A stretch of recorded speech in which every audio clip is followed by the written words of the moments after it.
സമ്പത്തിന്റെയും അധികാരത്തിന്റെയും കണ്ണഞ്ചിപ്പിക്കുന്ന ലോകത്ത് തിരശീലയ്ക്കു പിന്നിൽ നടക്കുന്ന ചില കളികൾ സാധാരണക്കാരുടെ ചിന്തകൾക്കുമപ്പുറമാണ്. ലോകം കണ്ട ഏറ്റവും വലിയ കോടീശ്വരന്മാർ, രാഷ്ട്രീയ നേതാക്കൾ, രാജകുടുംബാംഗങ്ങൾ എന്നിവർക്കിടയിൽ സ്വാധീനം ചെലുത്തി ഒടുവിൽ ദുരൂഹമായ സാഹചര്യത്തിൽ ജയിലഴിക്കുള്ളിൽ ജീവനൊടുക്കിയ ജെഫ്രി എപ്സ്റ്റീൻ എന്ന പേര് ഇന്നും ലോകത്തെ വിറപ്പിക്കുന്നു. എന്നാൽ ഇതെല്ലാം കേവലം ലൈംഗിക കുറ്റകൃത്യങ്ങളുടെ കഥ മാത്രമായിരുന്നില്ലെങ്കിലോ? എപ്സ്റ്റീൻ എന്നത് കേവലം ഒരു വ്യക്തിയായിരുന്നില്ല, മറിച്ച് ലോകത്തിലെ ഏറ്റവും ശക്തരായ രഹസ്യാന്വേഷണ ഏജൻസികളിലൊന്നായ മൊസാദിന്റെ സൃഷ്ടിയായിരുന്നെങ്കിലോ? ലോകത്തിലെ ഉന്നതരെ തങ്ങളുടെ വരുതിയിലാക്കാൻ ഇസ്രായേൽ ചാരസംഘടന നടത്തിയ എക്കാലത്തെയും വലിയ ഹണി ട്രാപ്പ് ഓപ്പറേഷന്റെ മുഖമായിരുന്നുവോ അയാൾ? ഈ ചോദ്യങ്ങൾക്കുള്ള ഉത്തരം തേടി ചരിത്രത്തിന്റെ കാണാപ്പുറങ്ങളിലേക്കും ചാരപ്രവർത്തനങ്ങളുടെ ഇരുണ്ട ഇടനാഴികളിലേക്കും നമുക്ക് സഞ്ചരിക്കാം. ന്യൂയോർക്കിന്റെ ഹൃദയഭാഗത്ത് ആർക്കും എത്തിനോക്കാൻ പോലും കഴിയാത്തത്ര ആഡംബരത്തിൽ ജീവിച്ചിരുന്ന ഒരു മനുഷ്യൻ. അയാളുടെ വീട്ടിൽ വരാത്ത പ്രമുഖരില്ല. അമേരിക്കൻ പ്രസിഡന്റുമാർ മുതൽ ബ്രിട്ടീഷ് രാജകുമാരൻ വരെ അയാളുടെ വിരുന്നുകാരായിരുന്നു. എവിടെ നിന്നാണ് ഇത്രയധികം പണം അയാൾക്ക് ലഭിച്ചത്? എങ്ങനെയാണ് ഇത്രയും വലിയൊരു സാമ്രാജ്യം അയാൾ കെട്ടിപ്പടുത്തത്?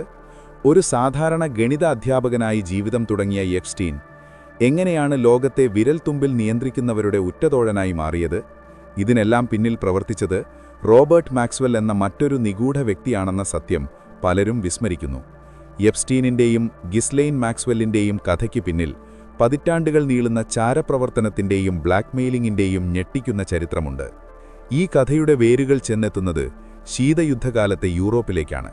അവിടെ ചെക്കോസ്ലവാക്കിയയിൽ ജനിച്ച ജാൻ ലുഡ്വിഗ് ഹോക്ക് എന്ന ദരിദ്രനായ ബാലൻ പിൽക്കാലത്ത് റോബർട്ട് മാക്സ്വെൽ എന്ന പേരിൽ ബ്രിട്ടനിലെ മാധ്യമരാജാവായി വളർന്ന കഥ തന്നെ ഒരത്ഭുതമാണ്. ദാരിദ്ര്യത്തിൽ നിന്ന് കരകയറാൻ അയാൾ തിരഞ്ഞെടുത്ത വഴി ചതിയുടെയും വഞ്ചനയുടെയുമായിരുന്നു. രണ്ടാം മഹായുദ്ധത്തിനു ശേഷം ബ്രിട്ടനിലെത്തിയ മാക്സ്വെൽ തന്റെ ബുദ്ധിസാമർഥ്യം കൊണ്ട് ചുരുങ്ങിയ കാലം കൊണ്ട് വലിയൊരു സാമ്രാജ്യം കെട്ടിപ്പടുത്തു. പത്രസ്ഥാപനങ്ങൾ സ്വന്തമാക്കി, രാഷ്ട്രീയത്തിൽ സ്വാധീനം ചെലുത്തി, എംപിയായി, അങ്ങനെ അധികാരത്തിന്റെ ഉന്നതങ്ങളിൽ അയാൾ വിഹരിച്ചു. എന്നാൽ മാക്സ്വെല്ലിന്റെ ഈ വളർച്ചയ്ക്ക് പിന്നിൽ മറ്റൊരു ശക്തിയുണ്ടായിരുന്നു. അത് ഇസ്രായേലിന്റെ രഹസ്യാന്വേഷണ ഏജൻസിയായ മൊസാദായിരുന്നു. ഇസ്രായേൽ എന്ന രാജ്യം രൂപീകൃതമായ കാലം മുതൽ തങ്ങളുടെ നിലനിൽപ്പിനായി അവർക്ക് ലോകരാജ്യങ്ങളുടെ പിന്തുണ അത്യാവശ്യമായിരുന്നു, പ്രത്യേകിച്ചും അമേരിക്കയുടെയും ബ്രിട്ടനിന്റെയും.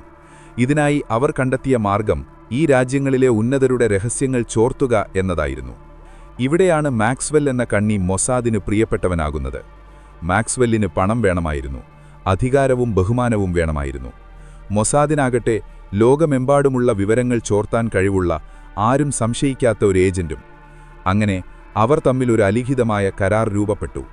ബ്രിട്ടീഷ് രഹസ്യാന്വേഷണ ഏജൻസിയായ MI6ലും റഷ്യൻ KGBയിലും ഒരേ സമയം ബന്ധങ്ങളുണ്ടായിരുന്ന മാക്സ്വെൽ യഥാർത്ഥത്തിൽ വിശ്വസ്തത പുലർത്തിയിരുന്നത് ഇസ്രായേലിനോട് മാത്രമായിരുന്നു. തന്റെ മാധ്യമ സാമ്രാജ്യം ഉപയോഗിച്ച് മാക്സ്വെൽ മൊസാദിനു വേണ്ടി പലതും ചെയ്തു. ഇതിലേറ്റവും പ്രധാനമുണ്ടായിരുന്ന ഒന്നാണ് പ്രോമിസ് എന്ന സോഫ്റ്റ്വെയറുമായി ബന്ധപ്പെട്ട വിവാദം. ലോകത്തിലെ വിവിധ രഹസ്യാന്വേഷണ ഏജൻസികൾ ഉപയോഗിച്ചിരുന്ന ഈ സോഫ്റ്റ്വെയറിൽ മൊസാദിനു വേണ്ടി മാക്സ്വെൽ ഒരു ബാക്ക്ഡോർ സൃഷ്ടിച്ചു നൽകിയെന്ന ആരോപണം ഇന്നും നിലനിൽക്കുന്നു. ഇതുവഴി മറ്റു രാജ്യങ്ങളുടെ രഹസ്യങ്ങൾ ഇസ്രായേലിന് ചോർത്താൻ സാധിച്ചു. എന്നാൽ അധികാരത്തിന്റെ ലഹരിയിൽ മാക്സ്വെൽ പലപ്പോഴും അതിരുകൾ ലംഘിച്ചു. കടം കയറി മുടിഞ്ഞ തന്റെ ബിസിനസ് സാമ്രാജ്യം പിടിച്ചു നിർത്താൻ അയാൾ പെൻഷൻ ഫണ്ടുകളിൽ നിന്ന് പണം മോഷ്ടിച്ചു. ഒടുവിൽ 1991-ൽ കാനറി ദ്വീപുകൾക്ക് സമീപം തന്റെ ആഡംബര നൗകയായ ലേഡി ഗിസ്ലൈനിൽ നിന്ന് വീണ് അയാൾ മരിച്ചു. അത് ആത്മഹത്യയാണോ അതോ കൊലപാതകമാണോ എന്നത് ഇന്നും തെളിയിക്കപ്പെടാത്ത രഹസ്യമാണ്. പക്ഷേ മാക്സ്വെൽ മരിച്ചെങ്കിലും അയാൾ തുടങ്ങിവെച്ച കണ്ണി അവിടെ അവസാനിച്ചില്ല. അയാളുടെ മകൾ ഗിസ്ലൈൻ മാക്സ്വെല്ലിലൂടെ അത് കൈമാറപ്പെട്ടത് ജെഫ്രി എപ്സ്റ്റീൻ എന്ന പുതിയൊരു അവതാരത്തിലേക്കായിരുന്നു. ഇവിടെയാണ് കഥയുടെ രണ്ടാം അധ്യായം തുടങ്ങുന്നത്. റോബർട്ട് മാക്സ്വെല്ലിന്റെ മരണശേഷം അനാഥയായ ഗിസ്ലൈൻ ന്യൂയോർക്കിലേക്ക് ചേക്കേറുന്നു. അച്ഛന്റെ മരണത്തോടെ എല്ലാം നഷ്ടപ്പെട്ട അവൾക്ക് പഴയ പ്രതാപം തിരിച്ചുപിടിക്കണമെങ്കിൽ ശക്തനായ ഒരു പങ്കാളി ആവശ്യമായിരുന്നു. ആ അന്വേഷണമാണ് അവളെ ജെഫ്രി എപ്സ്റ്റീനിലേക്കിച്ചത്. എപ്സ്റ്റീനാകട്ടെ അക്കാലത്ത് വാൾസ്ട്രീറ്റിൽ വലിയൊരു അത്ഭുതമായിരുന്നില്ല. ഒരു സാധാരണ ബ്രോക്കർ മാത്രമായിരുന്ന അയാൾക്ക് പെട്ടെന്നാണ് കോടികൾ സമ്പാദിക്കാനുള്ള വഴികൾ തെളിഞ്ഞത്. ലെസ് വെക്സ്നർ എന്ന കോടീശ്വരനുമായുള്ള ബന്ധമാണ് എപ്സ്റ്റീന്റെ തലവര മാറ്റിയത്. വെക്സ്നറുടെ വിശ്വസ്തനായി മാറിയ എപ്സ്റ്റീൻ അയാളുടെ സ്വത്തുക്കൾ കൈകാര്യം ചെയ്യാൻ തുടങ്ങി. എന്നാൽ വെക്സ്നർക്കും ഇസ്രായേൽ ബന്ധങ്ങൾ ഉണ്ടായിരുന്നു എന്നത് പലരും ശ്രദ്ധിക്കാതെ പോയ കാര്യമാണ്. ഇസ്രായേൽ അനുകൂല സംഘടനകൾക്ക് കോടികൾ സംഭാവന നൽകിയിരുന്ന വെക്സ്നർ എപ്സ്റ്റീനെ തന്റെ വലം കൈയായി കൂടെ കൂട്ടി. ഗിസ്ലെയ്ൻ മാക്സ്വെല്ലിന്റെ വരവോടുകൂടി എപ്സ്റ്റീന്റെ ജീവിതം മാറിമറിഞ്ഞു. റോബർട്ട് മാക്സ്വെല്ലിന്റെ മകൾ എന്ന നിലയിൽ ലോകത്തിലെ ഉന്നതരുമായി ഗിസ്ലെയ്ന് അടുത്ത ബന്ധമുണ്ടായിരുന്നു. ആ ബന്ധങ്ങൾ അവൾ എപ്സ്റ്റീന് പരിചയപ്പെടുത്തിക്കൊടുത്തു. അച്ഛൻ പരിശീലിപ്പിച്ചെടുത്ത ചാരപ്പണിയുടെ ബാലപാഠങ്ങൾ അവൾക്ക് നന്നായി അറിയാമായിരുന്നു. ഉന്നതരെ എങ്ങനെ വലയിലാക്കാം, അവരുടെ ബലഹീനതകൾ എങ്ങനെ മുതലെടുക്കാം എന്നതൊക്കെ അവൾ എപ്സ്റ്റീനെ പഠിപ്പിച്ചു. അങ്ങനെ അവർ രണ്ടുപേരും ചേർന്ന് ഒരു വലിയ വല വിരിക്കാൻ തുടങ്ങി. പണവും ലൈംഗികതയും അധികാരവും ഇടകലർന്ന ഒരു വല. അവരുടെ പ്രവർത്തനങ്ങളുടെ കേന്ദ്രം ലിറ്റിൽ സെയിന്റ് ജെയിംസ് എന്ന സ്വകാര്യ ദ്വീപായിരുന്നു. കരീബിയൻ കടലിലെ ഈ ദ്വീപ് പുറം ലോകത്തിന് സ്വർഗ്ഗതുല്യമായ ഒരിടമായിരുന്നെങ്കിൽ അകത്ത് അതൊരു നരകമായിരുന്നു. അവിടേക്ക് ലോകത്തിലെ പ്രമുഖർ ഒഴുകിയെത്തി. ശാസ്ത്രജ്ഞർ, രാഷ്ട്രീയക്കാർ, ഹോളിവുഡ് താരങ്ങൾ, രാജകുമാരന്മാർ എല്ലാവരും എപ്സ്റ്റീന്റെ അതിഥികളായി. പക്ഷേ ആതിഥ്യമര്യാദയ്ക്ക് പിന്നിൽ ഒളിഞ്ഞിരുന്നത് കൃത്യമായ ലക്ഷ്യങ്ങളായിരുന്നു. ദ്വീപിലെ ഓരോ മുറിയിലും രഹസ്യ ക്യാമറകൾ സ്ഥാപിച്ചിരുന്നുവെന്ന് പിന്നീട് പലരും വെളിപ്പെടുത്തിയിട്ടുണ്ട്. അവിടെ നടക്കുന്ന ഓരോ നിമിഷവും ഓരോ പാപവും റെക്കോർഡ് ചെയ്യപ്പെട്ടു. എന്തിനായിരുന്നു ഈ റെക്കോർഡിങ്ങുകൾ? കേവലം സ്വന്തം സന്തോഷത്തിനു വേണ്ടിയായിരുന്നില്ല അത്. മറിച്ച് ലോകത്തെ നിയന്ത്രിക്കുന്നവരെ തങ്ങളുടെ കൈപ്പിടിയിലൊതുക്കാനുള്ള വജ്രായുധമായിരുന്നു ആ ടേപ്പുകൾ. ഇസ്രായേലിന്റെ മുൻ പ്രധാനമന്ത്രിയായിരുന്ന യഹൂദ് ബറാക്ക് എപ്സ്റ്റീന്റെ ദ്വീപിലെ നിത്യസന്ദർശകനായിരുന്നുവെന്നത് വെറും യാദൃശ്ചികമല്ല. എപ്സ്റ്റീൻ പലപ്പോഴും താനൊരു ഇന്റലിജൻസ് ഏജന്റാണെന്ന് സൂചിപ്പിച്ചിരുന്നു. മൊസാദിനു വേണ്ടി താൻ പ്രവർത്തിക്കുന്നുണ്ടെന്ന് വിശ്വസ്തരോട് അയാൾ പറഞ്ഞിരുന്നു. അലക്സാണ്ടർ അക്കോസ്റ്റ എന്ന US അറ്റോർണി എപ്സ്റ്റീനെതിരെ ആദ്യം കേസെടുക്കാൻ ശ്രമിച്ചപ്പോൾ ഇതൊരു സാധാരണ കേസല്ല, ഇയാൾ ഇന്റലിജൻസിന് വേണ്ടപ്പെട്ടയാളാണ് എന്ന് ഉന്നതങ്ങളിൽ നിന്ന് നിർദ്ദേശം ലഭിച്ചതായി അദ്ദേഹം പിന്നീട് വെളിപ്പെടുത്തിയിരുന്നു. ഈ വാക്കുകൾ വിരൽ ചൂണ്ടുന്നത് എങ്ങോട്ടാണ്? അമേരിക്കൻ നിയമവ്യവസ്ഥയെപ്പോലും നോക്കുകുത്തിയാക്കാൻ മാത്രം സ്വാധീനം എപ്സ്റ്റീന് ലഭിച്ചത് എവിടെ നിന്നാണ്? എപ്സ്റ്റീന്റെ സാമ്പത്തിക സ്രോതസ്സുകളെക്കുറിച്ച് അന്വേഷിച്ചാൽ അത്ഭുതകരമായ പല കാര്യങ്ങളും വെളിപ്പെടും. വ്യക്തമായ ഒരു ബിസിനസ്സില്ലാതെ, എവിടെ നിന്നില്ലാതെ ഒഴുകിയെത്തുന്ന പണം. ഇതിൽ ഭൂരിഭാഗവും വന്നിരുന്നത് നിഗൂഢമായ വഴികളിലൂടെയാണ്. ഇസ്രായേൽ മുൻ സൈനിക ഉദ്യോഗസ്ഥനായ അരി ബെൻ മെനാഷെ നടത്തിയ വെളിപ്പെടുത്തലുകൾ ഇതിനാക്കം കൂട്ടുന്നു. റോബർട്ട് മാക്സ്വെല്ലിനെയും പിന്നീട് എപ്സ്റ്റീനെയും മൊസാദ് ഉപയോഗിച്ചിരുന്നുവെന്ന് അദ്ദേഹം തറപ്പിച്ചു പറയുന്നു. ആണവായുധങ്ങളുടെ രഹസ്യങ്ങൾ, രാഷ്ട്രീയ നീക്കങ്ങൾ, ശാസ്ത്രീയ കണ്ടുപിടുത്തങ്ങൾ ഇവയെല്ലാം എപ്സ്റ്റീൻ വഴി മൊസാദിലെത്തിയിരുന്നു എന്ന് വിശ്വസിക്കാൻ ന്യായമായ കാരണങ്ങളുണ്ട്. എപ്സ്റ്റീന്റെ ന്യൂയോർക്കിലെ മാൻഷൻ തന്നെ ഒരു അത്ഭുതമായിരുന്നു. മുൻഭാഗത്തെ വാതിൽ ഒരിക്കലും പൂട്ടിയിടാറില്ലായിരുന്നത്രേ. ആർക്കും എപ്പോൾ വേണമെങ്കിലും കടന്നുവരാം. എന്നാൽ അകത്ത് നടക്കുന്ന കാര്യങ്ങൾ അതീവ രഹസ്യമായിരുന്നു. അവിടെ സൂക്ഷിച്ചിരുന്ന കമ്പ്യൂട്ടറുകളിലും ഹാർഡ് ഡിസ്കുകളിലും ലോകം ഞെട്ടുന്ന വിവരങ്ങളുണ്ടായിരുന്നു. എന്നാൽ പോലീസ് റെയ്ഡ് നടന്നപ്പോൾ പല തെളിവുകളും അപ്രത്യക്ഷമായി, അല്ലെങ്കിൽ അവ ബോധപൂർവം മാറ്റപ്പെട്ടു. 2008-ൽ എപ്സ്റ്റീൻ ആദ്യമായി അറസ്റ്റിലായപ്പോൾ വളരെ ലഘുവായ ശിക്ഷ നൽകി അയാളെ വിട്ടയച്ചത് എന്തിനായിരുന്നു? ഫ്ലോറിഡയിലെ ജയിലിൽ പകൽ പുറത്തുപോയി ജോലി ചെയ്യാനും രാത്രി തിരികെ വരാനും അനുവാദമുള്ള വിചിത്രമായ ശിക്ഷ. ഇതിനു പിന്നിലും പ്രവർത്തിച്ചത് അദൃശ്യമായ കരങ്ങളായിരുന്നു. ആരെയാണവർ ഭയന്നിരുന്നത്? എപ്സ്റ്റീൻ വായ തുറന്നാൽ വീഴുമായിരുന്ന വൻപൻ സ്രാവുകളെ അവർ സംരക്ഷിക്കുകയായിരുന്നു. പക്ഷേ കാലം എല്ലാ കണക്കുകളും ചോദിക്കുമെന്ന് എപ്സ്റ്റീൻ ഓർത്തില്ല. അല്ലെങ്കിൽ താൻ സേവിച്ച യജമാനന്മാർ തന്നെ ഒടുവിൽ തന്നെ ബലി കൊടുക്കുമെന്ന് അയാൾ തിരിച്ചറിഞ്ഞില്ല. ബ്ലാക്ക്മെയിലിംഗ് എന്ന ആയുധം ഇരുതല മൂർച്ചയുള്ള വാളാണ്. അത് ഉപയോഗിക്കുന്നവനെയും അത് മുറിവേൽപ്പിക്കും. എപ്സ്റ്റീന്റെ പതനം തുടങ്ങിയത് വളരെ പെട്ടെന്നായിരുന്നു. വർഷങ്ങളോളം മൂടിവെക്കപ്പെട്ട സത്യങ്ങൾ ഓരോന്നായി പുറത്തുവരാൻ തുടങ്ങി. ഇരകളായവർ ധൈര്യപൂർവ്വം മുന്നോട്ടു വന്നു. അവരുടെ മൊഴികൾ ലോകത്തെ ഞെട്ടിച്ചു. പക്ഷേ അപ്പോഴും ഒരു ചോദ്യം ബാക്കിയായിരുന്നു. എപ്സ്റ്റീൻ ആർക്കുവേണ്ടിയാണ് ഇതെല്ലാം ചെയ്തത്? ഒരു ചിലന്തിവല നെയ്യുന്നതുപോലെയാണ് എപ്സ്റ്റൈനും ഗിസ്ലെയ്നും അവരുടെ സാമ്രാജ്യം കെട്ടിപ്പടുത്തത്. അതിൽ കുടുങ്ങിയ ഓരോരുത്തരും കേവലം ചൂഷണത്തിനു വിധേയരായവർ മാത്രമായിരുന്നില്ല, മറിച്ച് ഒരു വലിയ ചാരശൃംഖലയിലെ കണ്ണികൂടിയായിരുന്നു. എപ്സ്റ്റൈന്റെ തന്ത്രം വളരെ ലളിതമായിരുന്നു, എന്നാൽ അങ്ങേയറ്റം അപകടകരവും. ലോകത്തിലെ ഏറ്റവും സ്വാധീനമുള്ള വ്യക്തികളെ തന്റെ വരുതിയിലാക്കുക. അതിനായി അയാൾ ഉപയോഗിച്ചത് മനുഷ്യന്റെ ഏറ്റവും അടിസ്ഥാനപരമായ വികാരങ്ങളെയും ദൗർബല്യങ്ങളെയുമാണ്. സ്വകാര്യ നിമിഷങ്ങളും അത് രഹസ്യമായി സൂക്ഷിക്കാനുള്ള ത്വരയും അയാൾ ആയുധമാക്കി. ശാസ്ത്രം, രാഷ്ട്രീയം, ബിസിനസ് എന്നീ മേഖലകളിലെ അധികായന്മാർ എപ്സ്റ്റീന്റെ സൗഹൃദ വലയത്തിൽപ്പെട്ടതോടെ അയാളുടെ വീട് ഒരു അധികാര കേന്ദ്രമായി മാറി. അവിടെ നടന്ന വിരുന്നുകളിൽ പലപ്പോഴും ലോകത്തിന്റെ ഗതി മാറ്റുന്ന തീരുമാനങ്ങൾ ചർച്ച ചെയ്യപ്പെട്ടിട്ടുണ്ടാകാം. ബിൽ ഗേറ്റ്സിനെ പോലെയുള്ള സാങ്കേതികവിദ്യയിലെ അധികായന്മാർ, ലാരി സമ്മേഴ്സിനെ പോലെയുള്ള സാമ്പത്തിക വിദഗ്ധർ, നോബൽ സമ്മാന ജേതാക്കൾ ഇവരെല്ലാം എപ്സ്റ്റീന്റെ അതിഥികളായി. എന്തിനായിരുന്നു ഒരു ശാസ്ത്രജ്ഞനല്ലാത്ത, പണ്ഡിതനല്ലാത്ത എപ്സ്റ്റീനെ ഇവർ തേടി വന്നത്? ഉത്തരം, അയാളുടെ കയ്യിലുള്ള ഫണ്ടിങ്ങും അതിലുപരി അയാൾ നൽകിയിരുന്ന പ്രത്യേക സൗകര്യങ്ങളുമായിരുന്നു. ഹാർവാർഡ് യൂണിവേഴ്സിറ്റിയിലെ പ്രമുഖ ശാസ്ത്രജ്ഞർക്ക് എപ്സ്റ്റീൻ നൽകിയ കോടിക്കണക്കിന് ഡോളറിന്റെ സംഭാവനകൾ വെറുതെയായിരുന്നില്ല. ശാസ്ത്രലോകത്തെ പുതിയ കണ്ടുപിടുത്തങ്ങൾ, പ്രത്യേകിച്ച് ജനിതകശാസ്ത്രം, ആർട്ടിഫിഷ്യൽ ഇന്റലിജൻസ് തുടങ്ങിയ മേഖലകളിലെ വിവരങ്ങൾ എപ്സ്റ്റീന് നേരിട്ട് ലഭിക്കാൻ ഇത് വഴിയൊരുക്കി. മൊസാദിനെ സംബന്ധിച്ചിടത്തോളം ഈ വിവരങ്ങൾ അമൂല്യമായിരുന്നു. ഭാവിയിലെ യുദ്ധങ്ങൾ തോക്കുകൾ കൊണ്ടല്ല, മറിച്ച് വിവരങ്ങൾ കൊണ്ടായിരിക്കും നടക്കുക എന്ന് ഇസ്രയേലിന് നന്നായി അറിയാമായിരുന്നു. അതിനാൽ ലോകത്തിലെ ഏറ്റവും മികച്ച തലച്ചോറുകൾ ചിന്തിക്കുന്നതെന്താണെന്നറിയാൻ അവർക്ക് എപ്സ്റ്റീൻ ഒരു പാലമായി വർത്തിച്ചു. ഇവിടെയാണ് എപ്സ്റ്റീന്റെ സയൻസ് ഫണ്ടർ എന്ന മുഖമൂടി അഴിഞ്ഞുവീഴുന്നത്. അയാൾക്ക് ശാസ്ത്രത്തിൽ താൽപ്പര്യമുണ്ടായിരുന്നില്ല, മറിച്ച് ശാസ്ത്രജ്ഞരിലായിരുന്നു താൽപ്പര്യം. അവരുടെ ദൗർബല്യങ്ങളെ മുതലെടുത്ത് അവരെ തന്റെ വരുതിയിലാക്കുക. ഒരിക്കൽ കുടുങ്ങിയാൽ പിന്നെ ആർക്കും രക്ഷപ്പെടാനാവില്ല. ഇതേ തന്ത്രം തന്നെയായിരുന്നു രാഷ്ട്രീയ നേതാക്കളുടെ കാര്യത്തിലും അയാൾ പ്രയോഗിച്ചത്. മുൻ അമേരിക്കൻ പ്രസിഡന്റ് ബിൽ ക്ലിന്റൺ എപ്സ്റ്റീന്റെ സ്വകാര്യ വിമാനത്തിൽ 20-ലധികം തവണ യാത്ര ചെയ്തിട്ടുണ്ടെന്നാണ് രേഖകൾ പറയുന്നത്. ആ യാത്രകളിൽ എന്താണ് സംഭവിച്ചത്? ആഫ്രിക്കയിലേക്കുള്ള ജീവകാരുണ്യ പ്രവർത്തനങ്ങളുടെ മറവിൽ നടന്നതെന്തൊക്കെയാണ്?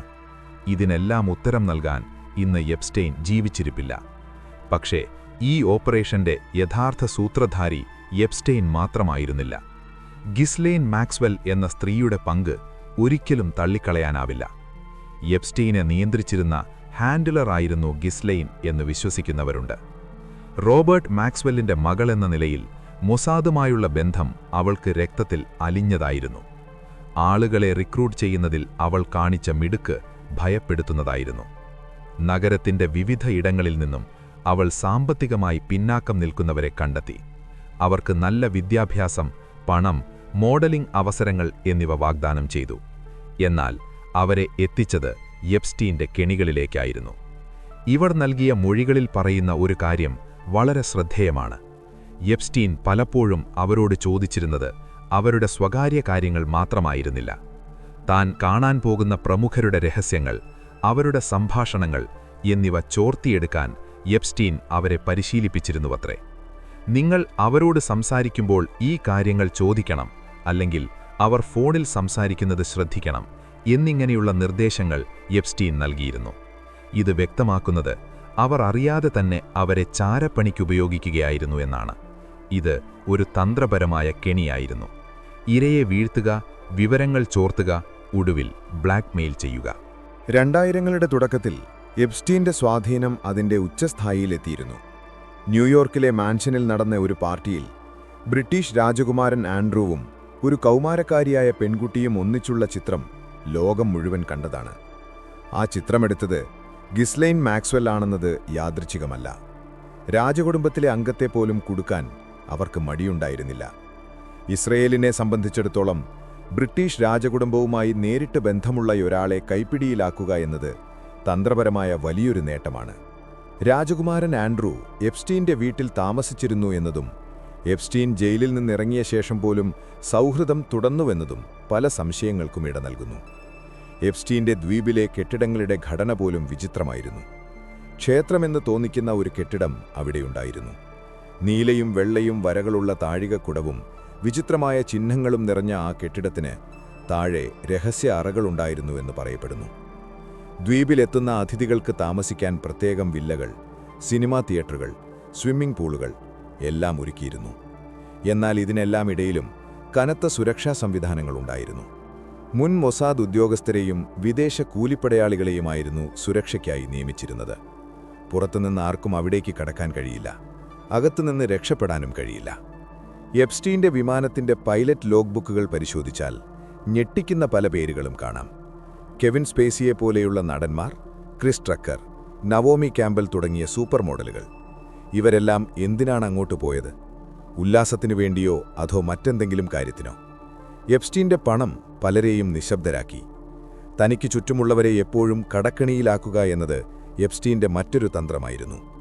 കടം കൊടുത്ത് സഹായിക്കുക, പിന്നീട് ആ കടം തിരിച്ചു ചോദിക്കാതെ പകരം അവരുടെ വിധേയത്വം ആവശ്യപ്പെടുക.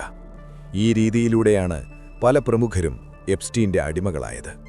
ഇസ്രയേലിന്റെ സുരക്ഷയ്ക്ക് ഭീഷണിയാവുന്ന ഏതൊരു നീക്കത്തെയും മുൻകൂട്ടി അറിയാനും ആവശ്യമെങ്കിൽ അത് തടയാനും ഇത്തരം സ്വാധീനങ്ങൾ സഹായിക്കും.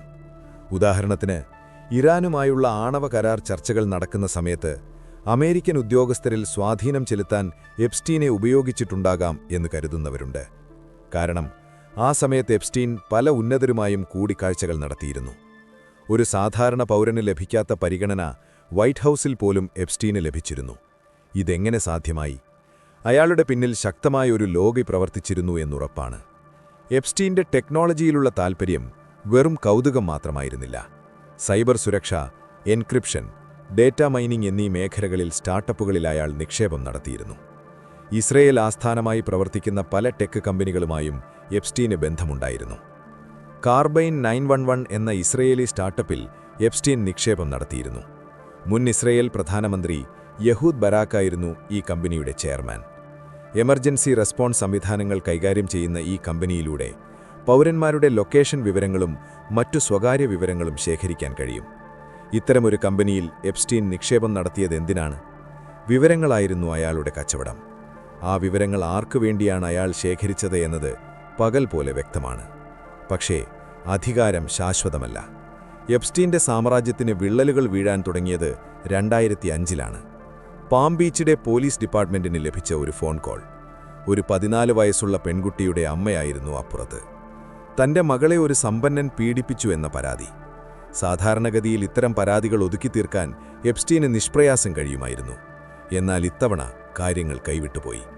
അന്വേഷണ ഉദ്യോഗസ്ഥനായ ജോസഫ് റെക്കാറെ എന്ന പോലീസ് ഓഫീസർ വിട്ടുകൊടുക്കാൻ തയ്യാറായില്ല. അദ്ദേഹം നടത്തിയ അന്വേഷണത്തിൽ ഞെട്ടിക്കുന്ന പല വിവരങ്ങളും പുറത്തുവന്നു.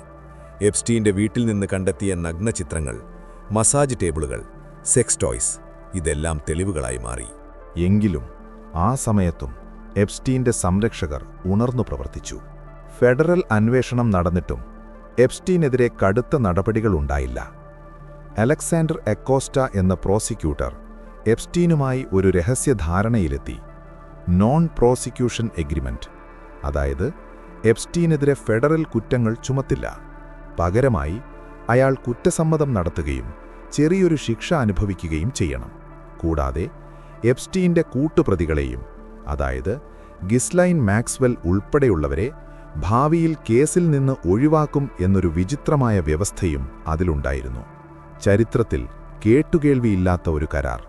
ഇത്രയധികം സൗജന്യങ്ങൾ ഒരു പീഡനക്കേസ് പ്രതിക്ക് നൽകാൻ അക്കോസ്റ്റയെ പ്രേരിപ്പിച്ചതെന്താണ്?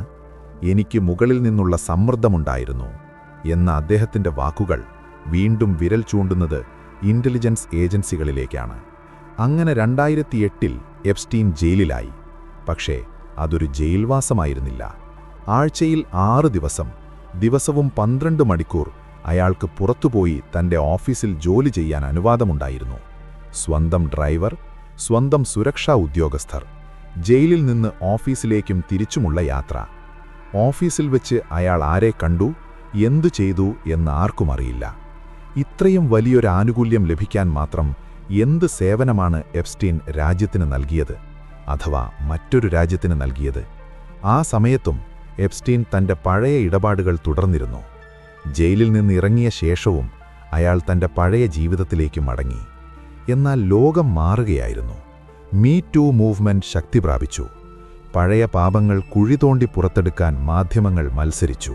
2019-ൽ ജൂലി കെ ബ്രൗൺ എന്ന പത്രപ്രവർത്തക മയാമി ഹെറാൾഡിൽ എഴുതിയ പരമ്പര എപ്സ്റ്റീന്റെ പതനത്തിന് വഴിമരുന്നിട്ടു.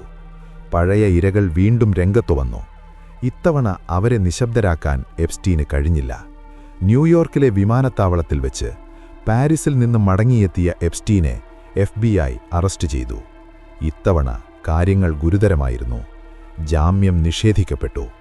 മെട്രോപൊളിറ്റൻ കറക്ഷൻ സെന്റർ എന്ന അതീവ സുരക്ഷയുള്ള ജയിലിലേക്ക് അയാളെ മാറ്റി. അവിടെ വെച്ചാണ് എപ്സ്റ്റീന്റെ അവസാനത്തെ നാടകീയ നിമിഷങ്ങൾ അരങ്ങേറുന്നത്. താൻ കൊല്ലപ്പെടുമെന്ന് എപ്സ്റ്റീൻ ഭയന്നിരുന്നു. തന്റെ സെല്ലിലെ സഹതടവുകാരൻ തന്നെ ആക്രമിക്കാൻ ശ്രമിച്ചതായി അയാൾ പരാതിപ്പെട്ടു. തുടർന്ന് അയാളെ ആത്മഹത്യാ നിരീക്ഷണത്തിൽ പ്രവേശിപ്പിച്ചു. എന്നാൽ ദുരൂഹമായ സാഹചര്യത്തിൽ എപ്സ്റ്റീൻ മരിക്കുന്നതിന് ദിവസങ്ങൾക്ക് മുൻപ് ആ നിരീക്ഷണം പിൻവലിക്കപ്പെട്ടു. എപ്സ്റ്റീന്റെ മരണം നടന്ന രാത്രിയിൽ ജയിലിലെ ക്യാമറകൾ പ്രവർത്തനരഹിതമായിരുന്നു. കാവൽക്കാർ ഉറങ്ങിപ്പോയി. കൃത്യമായ പരിശോധനകൾ നടന്നില്ല. ഇതെല്ലാം യാദൃശ്ചികമാണോ? അതോ എപ്സ്റ്റീൻ എന്നേക്കുമായി വായ അടയ്ക്കണം എന്നാഗ്രഹിച്ചവരുടെ കൃത്യമായ ആസൂത്രണമായിരുന്നോ അത്? എപ്സ്റ്റീൻ മരിച്ചതോടെ അയാൾ സൂക്ഷിച്ചിരുന്ന ആ രഹസ്യങ്ങൾ കൂടി മണ്ണോട് ചേർന്നു എന്ന് പലരും ആശ്വസിച്ചു കാണും. പക്ഷേ മരിച്ചവർക്കും സംസാരിക്കാൻ കഴിയും, തെളിവുകൾ അവശേഷിപ്പിച്ചാൽ. എപ്സ്റ്റീന്റെ കഥ ഇവിടെ അവസാനിക്കുന്നില്ല. അയാളുടെ മരണത്തിനു ശേഷവും ആ സാമ്രാജ്യത്തിന്റെ അലയൊലികൾ ലോകത്തെ വേട്ടയാടിക്കൊണ്ടിരിക്കുന്നു. ഗിസ്ലൈൻ മാക്സ്വെല്ലിന്റെ അറസ്റ്റ്, പ്രിൻസ് ആൻഡ്രൂവിന്റെ പതനം, ഇതെല്ലാം എപ്സ്റ്റീൻ എന്ന കൊടുങ്കാറ്റിന്റെ ബാക്കിപത്രങ്ങളാണ്. ഇനി നമുക്ക് പരിശോധിക്കേണ്ടത് എപ്സ്റ്റീന്റെ സാമ്പത്തിക ഇടപാടുകളെയും അതിനു പിന്നിലെ കാണാപുറങ്ങളെയും കുറിച്ചാണ്. മരണത്തിനു മുൻപ് എപ്സ്റ്റീൻ ലോകത്തിന് നൽകിയ ഏറ്റവും വലിയ സൂചന, അല്ലെങ്കിൽ ഏറ്റവും വലിയ ഭീഷണി, അയാളുടെ കൈവശമുണ്ടായിരുന്ന ഒരു ചെറിയ ഡയറിയായിരുന്നു. ലിറ്റിൽ ബ്ലാക്ക് ബുക്ക് എന്ന് കുപ്രസിദ്ധി നേടിയ ആ ഡയറിയിൽ കുറിച്ചിട്ടിരുന്നത് കേവലം ഫോൺ നമ്പറുകളായിരുന്നില്ല, മറിച്ച് ലോകത്തെ നിയന്ത്രിക്കുന്നവരുടെ പേര് വിവരങ്ങളായിരുന്നു. 90-ലധികം പേജുകളുള്ള ആ പുസ്തകത്തിൽ Donald Trump, bill Clinton, Tony Blair തുടങ്ങിയ ലോക നേതാക്കളുടെ പേരുകൾക്ക് പുറമെ ഹോളിവുഡ് താരങ്ങൾ, പ്രമുഖ അഭിഭാഷകർ, മാധ്യമ രാജാക്കന്മാർ എന്നിവരുടെയെല്ലാം സ്വകാര്യ നമ്പറുകളും വിലാസങ്ങളും ഉണ്ടായിരുന്നു. എന്തിനായിരുന്നു ഇത്രയധികം ഉന്നതരുടെ വിവരങ്ങൾ ഒരു സാധാരണ ബിസിനസ്സുകാരൻ സൂക്ഷിച്ചിരുന്നത്? ഉത്തരം ലളിതമാണ്. ഇതൊരു സൗഹൃദ പട്ടികയായിരുന്നില്ല, മറിച്ച് മൊസാദിന് ആവശ്യമുള്ളപ്പോൾ ബന്ധപ്പെടാനും ആവശ്യങ്ങൾ നേടിയെടുക്കാനും സാധിക്കുന്നവരുടെ ഒരു മെനു കാർഡായിരുന്നു അത്. ഈ ഡയറിക്കു പുറമെ എപ്സ്റ്റീന്റെ സാമ്പത്തിക സ്രോതസ്സുകൾ പരിശോധിച്ചാൽ തലകറങ്ങുന്ന കണക്കുകളാണ് കാണാൻ കഴിയുക. ലോകത്തിലെ ഏറ്റവും വലിയ ബാങ്കുകളിലൊന്നായ ഡോയ്ഷ് ബാങ്ക് എപ്സ്റ്റീനുമായി നടത്തിയ ഇടപാടുകളുടെ പേരിൽ $150 മില്യൺ പിഴയടക്കേണ്ടി വന്നത്. സംശയകരമായ രീതിയിലുള്ള പണമിടപാടുകൾ, കൃത്യമായ രേഖകളില്ലാത്ത ട്രാൻസ്ഫറുകൾ എന്നിവയെല്ലാം ബാങ്ക് അധികൃതർ കണ്ടില്ലെന്ന് നടിച്ചു. എപ്സ്റ്റീൻ ഒരു പരമ്പരാഗത നിക്ഷേപകനായിരുന്നില്ല. അയാൾ ഓഹരി വിപണിയിൽ പണം മുടക്കുകയോ കമ്പനികൾ വാങ്ങുകയോ ചെയ്തിരുന്നില്ല. പിന്നെ എവിടെ നിന്നാണ് ഈ കോടികൾ വന്നത്? പലപ്പോഴും അക്കൗണ്ടുകളിൽ നിന്ന് വലിയ തുകകൾ പിൻവലിക്കപ്പെടുകയും അജ്ഞാത അക്കൗണ്ടുകളിലേക്ക് മാറ്റപ്പെടുകയും ചെയ്തിരുന്നു. ഇന്റലിജൻസ് ഏജൻസികൾ തങ്ങളുടെ രഹസ്യ ഓപ്പറേഷനുകൾക്ക് പണം എത്തിക്കുന്ന രീതിയുമായി ഇതിന് അത്ഭുതകരമായ സാമ്യമുണ്ട്. ബ്ലാക്ക് മണി വെളുപ്പിക്കാനും അത് ചാരപ്രവർത്തനങ്ങൾക്കായി ഉപയോഗിക്കാനും എപ്സ്റ്റീൻ ഒരു ഇടനിലക്കാരനായിരുന്നു എന്ന് കരുതുന്നതിൽ തെറ്റില്ല. 2019 എപ്സ്റ്റീന്റെ മാൻഹാട്ടനിലെ മാളികയിൽ FBI നടത്തിയ റെയ്ഡിൽ കണ്ടെടുത്ത വസ്തുക്കൾ ഈ സംശയങ്ങളെ ബലപ്പെടുത്തുന്നവയായിരുന്നു. അവിടെയുണ്ടായിരുന്ന ലോക്കറിൽ നിന്ന് പണത്തിനും വജ്രങ്ങൾക്കും പുറമേ കണ്ടെത്തിയത് ഒരു വ്യാജ പാസ്പോർട്ടായിരുന്നു. ഓസ്ട്രിയൻ വിലാസത്തിൽ, എന്നാൽ എപ്സ്റ്റീന്റെ ഫോട്ടോ വെച്ച സൗദി അറേബ്യൻ പേരുള്ള ഒരു പാസ്പോർട്ട്. എന്തിനാണ് ഒരു അമേരിക്കൻ പൗരന് ഇത്തരമൊരു വ്യാജരേഖ? സാധാരണഗതിയിൽ ചാരന്മാർക്കു മാത്രമേ ഇത്തരത്തിൽ പല രാജ്യങ്ങളിലെ ഐഡന്റിറ്റികൾ ആവശ്യമുള്ളൂ. ഈ പാസ്പോർട്ട് ഉപയോഗിച്ച് അയാൾ എവിടെയെല്ലാം യാത്ര ചെയ്തു, ആരെല്ലാം അയാളെ സഹായിച്ചു എന്നത് ഇന്നും ഒരു പ്രഹേളികയാണ്. ആ സേഫിലുണ്ടായിരുന്ന CD-കളിലും ഹാർഡ് ഡ്രൈവുകളിലും എന്തായിരുന്നു? അവയിലെ വിവരങ്ങൾ ഇന്നും പുറത്തുവിട്ടിട്ടില്ല. ഒരുപക്ഷെ ലോകം കാണാൻ പാടില്ലാത്ത അത്രയും സ്ഫോടനാത്മകമായ ദൃശ്യങ്ങൾ അവയിലുണ്ടായിരിക്കാം. ജയിലിലായ എപ്സ്റ്റീൻ ഒരിക്കലും താൻ ശിക്ഷിക്കപ്പെടുമെന്ന് കരുതിയിരുന്നില്ല. എന്നെ പുറത്തിറക്കാൻ ആളുകൾ വരും, ഞാൻ അവർക്ക് വേണ്ടപ്പെട്ടവനാണ് എന്നയാൾ വിശ്വസിച്ചിരുന്നു. എന്നാൽ പുറം ലോകത്ത് കാര്യങ്ങൾ അയാൾക്കെതിരാവുകയായിരുന്നു. ജയിലിലെ ആദ്യ ആഴ്ചകളിൽ തന്നെ അയാൾക്ക് നേരെ വധശ്രമം നടന്നതായി റിപ്പോർട്ടുകളുണ്ടായിരുന്നു. നിക്കോളാസ് ടർട്ടാഗ്ലിയോൺ എന്ന മുൻ പോലീസ് ഉദ്യോഗസ്ഥനായ സഹതടവുകാരനൊപ്പം സെല്ലിൽ കഴിയുമ്പോഴാണ് എപ്സ്റ്റീനെ കഴുത്തിൽ പരിക്കുകളോടെ കണ്ടെത്തിയത്. അന്നത് ആത്മഹത്യാശ്രമമാണെന്ന് അധികൃതർ പറഞ്ഞെങ്കിലും എപ്സ്റ്റീൻ അത് നിഷേധിച്ചിരുന്നു. ആരോ തന്നെ കൊല്ലാൻ ശ്രമിച്ചു എന്ന് അയാൾ അഭിഭാഷകരോട് പറഞ്ഞു. ഈ സംഭവത്തിന് ശേഷമാണ് അയാളെ സൂയിസൈഡ് വാച്ച് എന്ന പ്രത്യേക നിരീക്ഷണത്തിലേക്ക് മാറ്റിയത്. 24 മണിക്കൂറും വെളിച്ചം, ക്യാമറ നിരീക്ഷണം, ഉദ്യോഗസ്ഥരുടെ കാവൽ. സുരക്ഷ ശക്തമാക്കി. എന്നാൽ 2019 ഓഗസ്റ്റ് 10 പുലർച്ചെ നടന്ന സംഭവങ്ങൾ ഒരു ഹോളിവുഡ് ക്രൈം ത്രില്ലറിനെ വെല്ലുവിളിക്കുന്നതായിരുന്നു. എപ്സ്റ്റീന്റെ മരണത്തിന് തൊട്ടു മുൻപുള്ള ദിവസങ്ങളിൽ അസ്വാഭാവികമായ പല കാര്യങ്ങളും സംഭവിച്ചു. പെട്ടെന്ന് യാതൊരു കാരണവുമില്ലാതെ എപ്സ്റ്റീനെ സൂയിസൈഡ് വാച്ചിൽ നിന്ന് മാറ്റി. അയാളുടെ സെല്ലിലുണ്ടായിരുന്ന സഹതടവുകാരനെ മാറ്റുകയും ആ രാത്രി എപ്സ്റ്റീൻ തനിച്ചാവുകയും ചെയ്തു. ലോകത്തിലെ ഏറ്റവും വലിയ കുറ്റവാളികളിൽ ഒരാൾ, അതും ആത്മഹത്യാ ഭീഷണിയുള്ള ഒരാൾ, എങ്ങനെയാണ് അതീവ സുരക്ഷയുള്ള ജയിലിൽ തനിച്ചായത്? ആ രാത്രി ഡ്യൂട്ടിയിലുണ്ടായിരുന്ന 2 കാവൽക്കാർ, ടോവ നോയൽ, മൈക്കൽ തോമസ് എന്നിവർ കൃത്യസമയത്ത് റൗണ്ട്സ് നടത്തിയില്ല. അവർ ഇന്റർനെറ്റിൽ ഷോപ്പിംഗ് നടത്തിയും ഉറങ്ങിയും സമയം കളഞ്ഞു. പിറ്റേന്ന് രാവിലെ 6:30 നോക്കുമ്പോഴാണ് എപ്സ്റ്റീനെ മരിച്ച നിലയിൽ കണ്ടെത്തിയത്. ഇവിടെയാണ് ദുരൂഹതകൾ അതിന്റെ പാരമ്യത്തിലെത്തുന്നത്. എപ്സ്റ്റീന്റെ സെല്ലിന് നേരെയുണ്ടായിരുന്ന 2 ക്യാമറകളും ആ രാത്രി പ്രവർത്തനരഹിതമായിരുന്നു. സാങ്കേതിക തകരാറ് എന്നായിരുന്നു അധികൃതരുടെ വിശദീകരണം. ഇത്രയും പ്രധാനപ്പെട്ട ഒരു പ്രതിയുടെ സെല്ലിലെ ക്യാമറകൾ കൃത്യം ആ രാത്രിയിൽ തന്നെ കേടായത് വിശ്വസിക്കാൻ പ്രയാസമാണ്. കൂടാതെ എപ്സ്റ്റീൻ ബെഡ്ഷീറ്റ് ഉപയോഗിച്ച് തൂങ്ങി മരിച്ചു എന്നാണ് ഔദ്യോഗിക ഭാഷ്യം. എന്നാൽ ആ ബെർത്ത് ബെഡിന്റെ ഉയരം എപ്സ്റ്റീന്റെ ഉയരത്തേക്കാൾ കുറവായിരുന്നു. കാൽ നിലത്ത് തട്ടാതെ എങ്ങനെ ഒരാൾക്ക് അവിടെ തൂങ്ങാൻ കഴിയും? മുട്ടുകുത്തി നിന്ന് തൂങ്ങി മരിച്ചു എന്നാണ് പോലീസ് പറയുന്നത്. എന്നാൽ പോസ്റ്റ്മോർട്ടം റിപ്പോർട്ട് വേറൊരു കഥയാണ് പറയുന്നത്. പ്രശസ്ത forensic pathologist doctor Michael Baden എപ്സ്റ്റീന്റെ മൃതദേഹം പരിശോധിച്ചപ്പോൾ കണ്ട കാര്യങ്ങൾ വിളിച്ചു പറഞ്ഞു. എപ്സ്റ്റീന്റെ കഴുത്തിലെ ഹയോയിഡ് എല്ല് അഥവാ ഹയോയിഡ് ബോൺ ഒടിഞ്ഞിരുന്നു. സാധാരണയായി തൂങ്ങി മരിക്കുന്നവരിൽ ഈ എല്ല് ഒടിയാറില്ല. മറിച്ച് കഴുത്ത് ഞെരിച്ചു കൊല്ലുന്ന കേസുകളിലാണ്, അഥവാ സ്ട്രാങ്കുലേഷനിൽ, ഇത് കൂടുതലായി കാണപ്പെടുന്നത്. ഇതൊരു ആത്മഹത്യയല്ല, കൊലപാതകമാണ് എന്ന് ഡോക്ടർ ബാഡൻ തിറപ്പിച്ചു പറഞ്ഞു.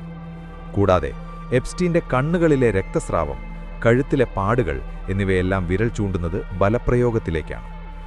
ആരോ അയാളുടെ സെല്ലിൽ പ്രവേശിച്ചു, ബലമായി അയാളെ കീഴ്പ്പെടുത്തി, കഴുത്ത് ഞെരിച്ചു കൊലപ്പെടുത്തി, പിന്നീടത് ആത്മഹത്യയാണെന്ന് വരുത്തി തീർത്തു.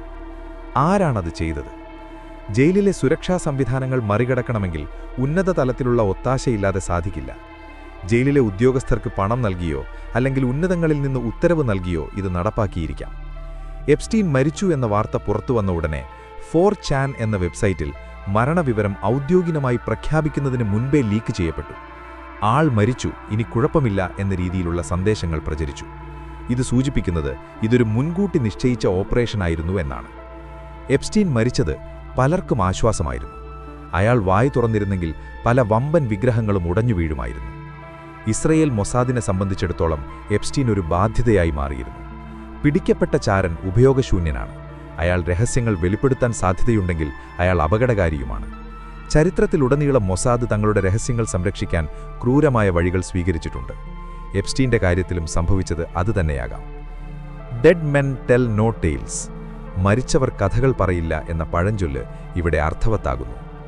പക്ഷേ എപ്സ്റ്റീൻ മരിച്ചെങ്കിലും അയാൾ അവശേഷിപ്പിച്ച തെളിവുകൾ ഇനിയും ബാക്കിയുണ്ട്. ഗിസ്ലൈൻ മാക്സ്വെല്ലിന്റെ വിചാരണവേളയിൽ പല കാര്യങ്ങളും പുറത്തുവന്നെങ്കിലും പ്രധാനപ്പെട്ട പല രേഖകളും കോടതി സീൽ ചെയ്തു വച്ചു.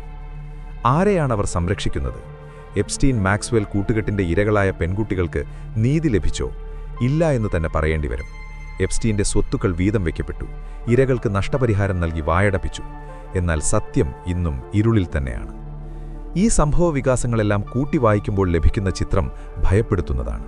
ജനാധിപത്യം, നീതിന്യായം എന്നൊക്കെ നാം അഭിമാനിക്കുന്ന സംവിധാനങ്ങൾക്ക് മുകളിൽ നിഴലുകൾ പോലെ ചിലർ പ്രവർത്തിക്കുന്നുണ്ട്. അവർക്ക് നിയമം ബാധകമല്ല, അവർക്ക് ജയിലുകൾ തടസ്സമല്ല. അവർ വിചാരിച്ചാൽ ആരെയും ഉയർത്താം, ആരെയും ഇല്ലാതാക്കാം. ജെഫ്രി എപ്സ്റ്റീൻ അവരുടെ ഒരു കരുവായിരുന്നു, ഉപയോഗം കഴിഞ്ഞ് വലിച്ചെറിയപ്പെട്ട ഒരു കരു. എന്നാൽ ഈ കഥയിലെ വില്ലൻ ജെഫ്രി എപ്സ്റ്റീൻ മാത്രമാണോ?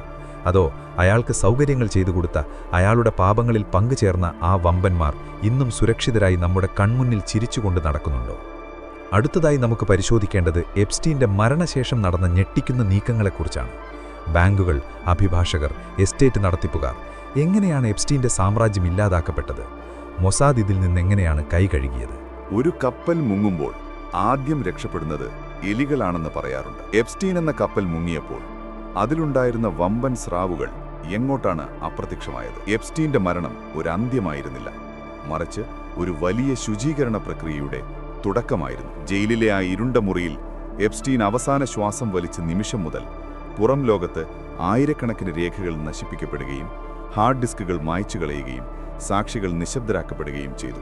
ഗിസ്ലെയിൻ മാക്സ്വെല്ലിന്റെ അറസ്റ്റ് ഈ നാടകത്തിലെ മറ്റൊരു പ്രധാന ഏടായിരുന്നു. എപ്സ്റ്റീൻ മരിച്ച് മാസങ്ങളോളം ഗിസ്ലെയിൻ ഒളിവിലായിരുന്നു. ന്യൂ ഹാംഷെയറിലെ ഒരു വനമേഖലയിൽ 156 ഏക്കറോളം വരുന്ന ടക്ക് ഡെവേ എന്ന ആഡംബര വസതിയിൽ വെച്ചാണ് ഒടുവിൽ FBI അവളെ പിടികൂടുന്നത്. അറസ്റ്റ് ചെയ്യുമ്പോൾ ഗിസ്ലെയിന്റെ കൈവശം മൊബൈൽ ഫോണുകൾ ടിൻ ഫോയിലിൽ പൊതിഞ്ഞു വെച്ചിരിക്കുകയായിരുന്നു. സിഗ്നലുകൾ ട്രാക്ക് ചെയ്യാതിരിക്കാൻ ചാരന്മാരുപയോഗിക്കുന്ന രീതി. സാധാരണക്കാരായ സ്ത്രീകൾക്ക് ഇത്തരം സാങ്കേതിക വിദ്യകളെക്കുറിച്ച് അറിവുണ്ടാകാൻ സാധ്യതയില്ല. ഇത് വീണ്ടും വിരൽ ചൂണ്ടുന്നത് അവൾക്ക് ലഭിച്ച വിദഗ്ധ പരിശീലനത്തിലേക്കാണ്. മാക്സ്വെല്ലിന്റെ വിചാരണവേളയിൽ കോടതിയിൽ നടന്നത് അസാധാരണമായ കാര്യങ്ങളായിരുന്നു. പല രേഖകളും സീൽ ചെയ്യപ്പെട്ടു, അതായത് പൊതുജനങ്ങൾക്ക് കാണാൻ അനുവാദമില്ലാത്ത രേഖകൾ. എപ്സ്റ്റീന്റെയും മാക്സ്വെല്ലിന്റെയും ഇടപാടുകളുടെ പേരുകൾ ഈ രേഖകളിലുണ്ടായിരുന്നു. ജോൺ ഡോ എന്ന അപരനാമങ്ങളിലാണ് പല പ്രമുഖരും കോടതി രേഖകളിൽ പ്രത്യക്ഷപ്പെട്ടത്. ഈ പേരുകൾ പുറത്തുവന്നാൽ പല രാജ്യങ്ങളുടെയും ഭരണകൂടങ്ങൾ തന്നെ ഇളകിമറിയുമെന്നതായിരുന്നു യാഥാർത്ഥ്യം. അതിനാൽ നീതിന്യായ വ്യവസ്ഥ തന്നെ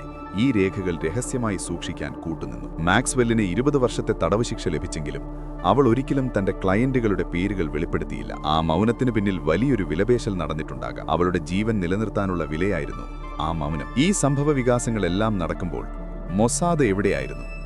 ഇസ്രായേൽ ഈ വിഷയത്തിൽ ഔദ്യോഗികമായി മൗനം പാലിച്ചു. എപ്സ്റ്റീനോ മാക്സ്വെല്ലോ മൊസാദിന്റെ ഏജന്റുമാരായിരുന്നു എന്നതിന് നേരിട്ടുള്ള തെളിവുകളൊന്നും അവർ സമ്മതിച്ചില്ല. എന്നാൽ ചരിത്രം പരിശോധിച്ചാൽ മൊസാദിന്റെ പ്രവർത്തന രീതി വ്യക്തമാകും. 1980കളിൽ മൊസാദ് നടത്തിയ ഓപ്പറേഷൻ പ്ലംബാക്ട് പോലെയുള്ള ഓപ്പറേഷനുകൾ ഓർക്കുക.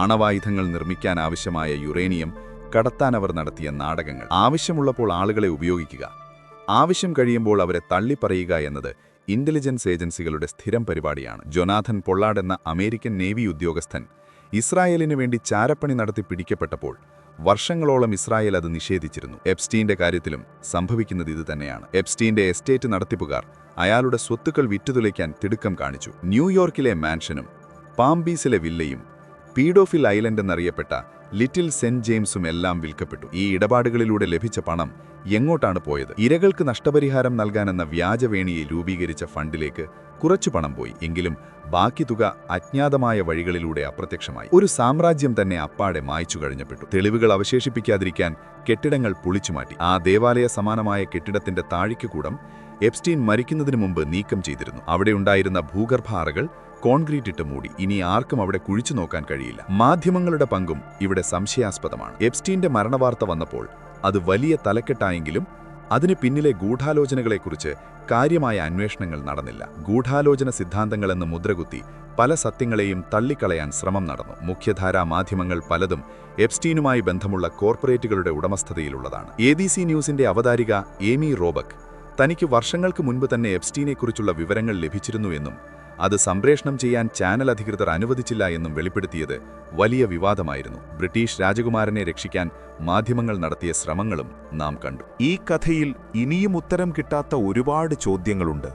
എപ്സ്റ്റീന്റെ മരണശേഷം അയാളുടെ ബാങ്ക് അക്കൗണ്ടുകളിൽ നിന്ന് ട്രാൻസ്ഫർ ചെയ്യപ്പെട്ട കോടിക്കണക്കിന് ഡോളർ എങ്ങോട്ട് പോയി? അയാളുടെ പേരിലുണ്ടായിരുന്ന ട്രസ്റ്റ്, ദ 1953 ട്രസ്റ്റ്, ആരാണ് ഇപ്പോൾ നിയന്ത്രിക്കുന്നത്? ഈ ട്രസ്റ്റിന്റെ ഗുണഭോക്താക്കൾ ആരൊക്കെയാണ്? ഈ വിവരങ്ങൾ ഇപ്പോഴും രഹസ്യമാണ്. അമേരിക്കൻ നിയമമനുസരിച്ച് വെർജിൻ ഐലൻഡ്സിലെ നിയമങ്ങൾ ഉപയോഗിച്ച് ഇത്തരം വിവരങ്ങൾ മറച്ചുവെക്കാൻ സാധിക്കും. എപ്സ്റ്റീൻ കൃത്യമായി പ്ലാൻ ചെയ്താണ് തന്റെ സ്വത്തുക്കൾ ഈ സ്ഥലത്ത് രജിസ്റ്റർ ചെയ്തത്. ഇന്റലിജൻസ് ലോകത്ത് ഒരു പ്രയോഗമുണ്ട്, കട്ടൗട്ട്. പ്രധാന ഏജൻസിക്ക് നേരിട്ട് ബന്ധപ്പെടാതെ ഒരു ഇടനിലക്കാരൻ വഴി കാര്യങ്ങൾ നടത്തുന്ന രീതി. എപ്സ്റ്റീൻ ഒരു ക്ലാസിക് കട്ടൗട്ടായിരുന്നു. മൊസാദിനോ CIA-ക്കോ നേരിട്ട് ചെയ്യാൻ കഴിയാത്ത കാര്യങ്ങൾ, അതായത് ബ്ലാക്ക് മെയിലിംഗ്, ഹണി ട്രാപ്പ്, പണം വെളുപ്പിക്കൽ എന്നിവ എപ്സ്റ്റീൻ വഴി അവർ നടത്തിച്ചു. പിടിക്കപ്പെട്ടാൽ എപ്സ്റ്റീൻ മാത്രം കുറ്റക്കാരനാകും. ഏജൻസികൾക്ക് കൈകഴുകാം. എപ്സ്റ്റീന്റെ ജീവിതം പഠിക്കുമ്പോൾ അയാൾക്ക് സ്വന്തമായൊരു വ്യക്തിത്വമില്ല എന്ന് തോന്നും. അയാൾ ആർക്കോ വേണ്ടി ജീവിച്ച, ആർക്കോ വേണ്ടി സമ്പാദിച്ച, ഒടുവിൽ ആർക്കോ വേണ്ടി മരിച്ച ഒരു നിഴൽ മാത്രമായിരുന്നു. മറ്റൊരു ശ്രദ്ധേയമായ കാര്യം എപ്സ്റ്റീൻ ബന്ധം സ്ഥാപിച്ച ശാസ്ത്രജ്ഞരുമായി ബന്ധപ്പെട്ടതാണ്. ട്രാൻസ് ഹ്യൂമനിസം എന്ന ആശയത്തിൽ എപ്സ്റ്റീൻ ആകൃഷ്ടനായിരുന്നു. മനുഷ്യന്റെ ആയുസ് വർദ്ധിപ്പിക്കുക, ജനതിക മാറ്റങ്ങളിലൂടെ സൂപ്പർ ഹ്യൂമൻസിനെ സൃഷ്ടിക്കുക തുടങ്ങിയ പരീക്ഷണങ്ങൾക്ക് അയാൾ പണം മുടക്കിയിരുന്നു. ന്യൂ മെക്സിക്കോയിലെ തന്റെ റാഞ്ചിൽ, സോറോ റാഞ്ച് വെച്ച് DNA ശേഖരിക്കാനും തന്റെ വംശം നിലനിർത്താനും അയാൾ പദ്ധതിയിട്ടിരുന്നുവത്രേ. നാസി ജർമ്മനിയിൽ നടന്ന പരീക്ഷണങ്ങളെ അനുസ്മരിപ്പിക്കുന്നതായിരുന്നു ഇതെല്ലാം. മൊസാദിന് ഇത്തരം ഗവേഷണങ്ങളിൽ താൽപ്പര്യമുണ്ടാകാം. ബയോളജിക്കൽ വാർഫെയർ, ജനറ്റിക് ടാർഗറ്റിംഗ് തുടങ്ങിയ മേഖലകളിൽ ഇസ്രായേൽ മുൻപന്തിയിലാണ്. എപ്സ്റ്റീൻ ഈ സാങ്കേതിക വിദ്യകൾ അവർക്ക് കൈമാറിയിട്ടുണ്ടാകാം. ഇപ്പോൾ വർഷങ്ങൾക്ക് ശേഷം തിരിഞ്ഞു നോക്കുമ്പോൾ എപ്സ്റ്റീൻ എന്ന അധ്യായം അടഞ്ഞുകഴിഞ്ഞു എന്ന് നമുക്ക് തോന്നാം.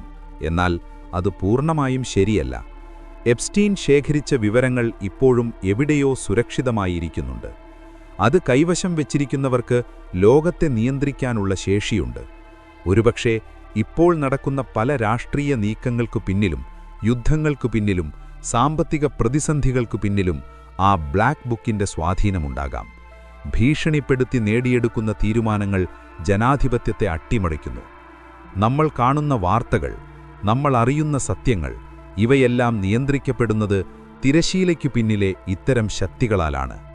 ഇനി അവസാനമായി നമുക്ക് ചിന്തിക്കേണ്ടതിതാണ്: ഇത്തരമൊരു വ്യക്തി അല്ലെങ്കിൽ ഇത്തരമൊരു സംവിധാനം ഇനിയും നമ്മുടെ ഇടയിൽ പ്രവർത്തിക്കുന്നുണ്ടോ? എപ്സ്റ്റീൻ മരിച്ചു, പക്ഷേ ആ സിസ്റ്റം മരിച്ചോ? അതോ പുതിയ മുഖങ്ങളിലൂടെ, പുതിയ പേരുകളിലൂടെ അത് തുടരുന്നുണ്ടോ? ജെഫ്രി എപ്സ്റ്റീൻ എന്ന കഥ ഒരു വ്യക്തിയുടെ പതനത്തിന്റെ കഥയല്ല, മറിച്ച് ഒരു സംസ്കാരത്തിന്റെ, ഒരു വ്യവസ്ഥിതിയുടെ ജീർണതയുടെ നേർക്കാഴ്ചയാണ്. കേസ് ക്ലോസ്ഡ് എന്ന് ഫയലുകളിൽ എഴുതി ചേർത്തുകൊണ്ട് അധികാരികൾക്ക് കൈകഴുകാം. പക്ഷേ സാധാരണക്കാരായ ജനങ്ങളുടെ മനസാക്ഷിയിൽ അതൊരു വലിയ മുറിവായി ഇന്നും അവശേഷിക്കുന്നു. നീതി എന്നത് പണമുള്ളവന് വാങ്ങാൻ കിട്ടുന്ന ഒരു ചരക്കു മാത്രമാണോ എന്ന ചോദ്യം ഈ സംഭവം ബാക്കിവെക്കുന്നു. എപ്സ്റ്റീൻ മരിച്ചതോടെ എപ്സ്റ്റീനു വേണ്ടി പെൺകുട്ടികളെ വേട്ടയാടിയവർ, അയാളുടെ വിമാനത്തിൽ ലോകം ചുറ്റിയവർ, അയാളുടെ ദ്വീപിൽ പാപങ്ങൾ ചെയ്തവർ, അവരെല്ലാം സുരക്ഷിതരായോ? നിയമത്തിന്റെ മുന്നിൽ അവർ സുരക്ഷിതരായിരിക്കാം, പക്ഷേ ചരിത്രത്തിന്റെ വിചാരണയിൽ നിന്ന് അവർ ഒളിച്ചോടാനാവില്ല.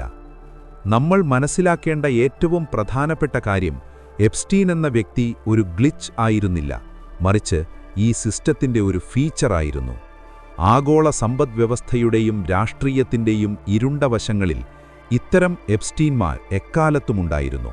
അവർക്ക് പല പേരുകളാവാം, പല മുഖങ്ങളാവാം, പക്ഷേ അവരുടെ ധർമ്മം ഒന്നാണ്: അധികാരമുള്ളവരെ തൃപ്തിപ്പെടുത്തുക, അവരുടെ രഹസ്യങ്ങൾ സൂക്ഷിക്കുക, അതുവഴി അവരെ നിയന്ത്രിക്കുക.